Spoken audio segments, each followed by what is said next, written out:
Awareness is the second part. So, Bharatiya न्याय संहिता उसमें कई सारे डायमेंशन जुड़े हैं. These are the welcome steps. But a lot is required to be done. Why so?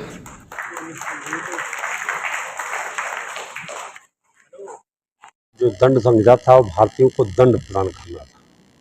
दंड माने उनको भय दिखाना था. उसका उद्देश्य था कि हम आपको पहले से भयभीत करते हैं. अब उसका उद्देश्य बदल के हम आपको वो दंड नहीं दे रहे हैं, हम आपको न्याय प्रदान कर रहे हैं.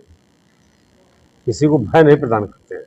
अगर हम आपसे कहें कि हम आपको दंडित कर रहे हैं तो आप भाग जाएंगे, लेकिन आपसे कहे जाएंगे कि आपको न्याय प्रदान कर रहे हैं, तो नाम से का उद्देश्य ही स्पष्ट कर रहा है.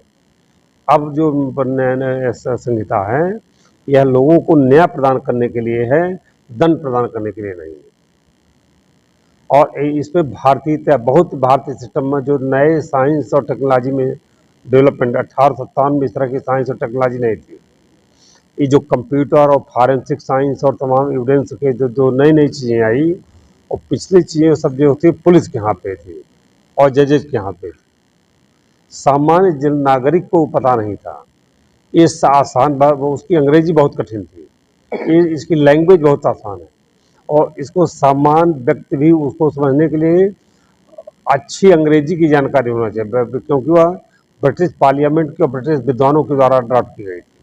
ये सिंपल भाषा में है, अच्छे इलस्ट्रेशंस हैं, और इसमें इसके द्वारा जो चीज़ है वो कम्युनिटी में के साथ आपको काम करने का जो है एक अवसर दिया गया है.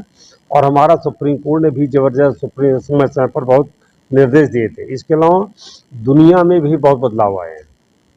यूनाइटेड नेशंस ने मानवाधिकारों का डेवलपमेंट किया है कि सभी के मानवाधिकारों का संरक्षण होना चाहिए. उच्चतम न्यायालय हमारे मानवाधिकार आयोग ने इस पर बहुत बार बार कहा है कि इसमें सुधार होना चाहिए. तो बहुत शोध और समाधान के बाद हमने किया है, और जो भी चीज़ें बाकी रह गई हैं, ऐसा नहीं कि भूल अब नहीं हो सकता, उसकी व्याख्या जो केवल स्ट्रक्चर तैयार किया जाता है, fill in the blanks judiciary करती है. जहाँ भी प्रावधानों की जरूरत होगी जो गए होंगे, उसके लिए हमारे पास न्यायपालिका है, और न्यायपालिका उसकी व्याख्या करेगी. और जहाँ लगता है कि अभी कमियां रह गई है, उस चीज़ का काम न्यायपालिका का है. उन चीज़ों को जहाँ लोगों को लगता है कि ऐसा हो सकता है वैसा हो सकता है, सारी चीज़ें एक लॉ के अंतर्गत समाहित नहीं की जा सकती. उसकी एक सीमाएँ होती हैं, एक आउटलाइन दिया जा सकता है, और शेष काम न्यायपालिका हमारे यहाँ वो हाई कोर्ट्स हैं, सुप्रीम कोर्ट्स हैं, डिस्ट्रिक्ट कोर्ट्स हैं, उसकी हर केस के अनुसार उसकी व्याख्या करेंगे. और जहाँ ज़रूरत होगी कि लगता है कि यहाँ पर कोई कमियाँ है, उस व्याख्या के द्वारा उसको मजबूत करने का प्रयास करेंगे, उसको लागू करने का प्रयास करेंगे. इसमें कोई कमी नहीं है, और जहाँ भी कोई कमी रहेगी उस कमी को पूरे करने के लिए हमारे न्यायपालिका उसमें अच्छे ढंग से कार्य करेगी. कोई कमी नहीं पाएगी. हम उम्मीद करते हैं इस न्याय संहिता पूरी तरह से कंप्लीट है, और जो भी अगर किसी को लगता है वो कमियां हैं उसको पूरा करने के लिए हमारे पास बहुत मजबूत न्यायपालिका है. ठीक है.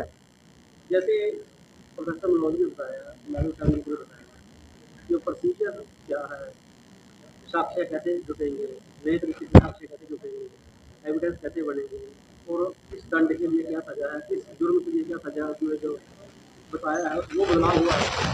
और तो बदलाव होगा, टेक्निकल बदलाव कर दिया सरकार ने बातें कर दी. जो सिस्टम है हम प्रैक्टिकल अगर जो एमएलए ने एसएचओ लगवाया है, जिसने एसएसपी को लगवाया है, अगर एमएलए चाहेगा तो